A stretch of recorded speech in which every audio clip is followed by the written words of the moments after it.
I'd like to welcome you to the Time and Navigation exhibition at the National Air and Space Museum here on the Mall in Washington, D.C. It's my pleasure to show you today the section relating to navigation at sea. In August, it will be the 175th anniversary of the departure of 6 small ships from Hampton Roads, Virginia, for a 4-year journey around the world. It's known variously as the U.S. Exploring Expedition or the Wilkes Expedition, after its charismatic but haughty and troubled commander, Charles Wilkes. There were 6 vessels that went along on the expedition. The flagship was the Vincennes. You can see a model of an additional ship called the USS Porpoise in Time and Navigation exhibition. There were 2 very small coastal surveying ships. One was called the Seagull, the other was called the Flying Fish. And it's hard to imagine these tiny boats sailing around the world with the expedition, but in fact they did, and they were put to very good use in doing the detailed surveying of islands in the Pacific. 2 of the ships, in fact, did not return home. The Peacock was lost inside of the expedition members in the Columbia River, and it was very late in the expedition, and many of the specimens collected from around the world were lost.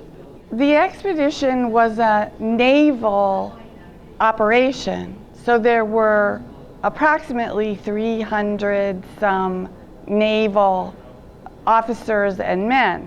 But in addition to the military presence, there were 9 men, 7 of whom were men of science, scientifics, we didn't call them scientists at the time, and 2 artists. Those scientifics collected roughly 40 tons of specimens from their journeys. We can put these fragile and precious things on display for only a short time because of their age and fragility, but they are some of the most stunning artifacts brought back to the United States. The objects will rotate on a yearly basis so that we can get more of them out on display. In the Time and Navigation exhibition, you can see a sampler of some of the scientific discoveries that are published by the scientifics. We have many of the colorful illustrations from a variety of those publications.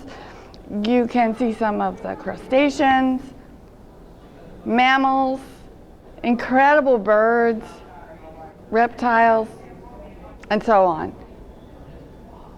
One of the things that the expedition was intended to do was survey and map vast portions of the Pacific.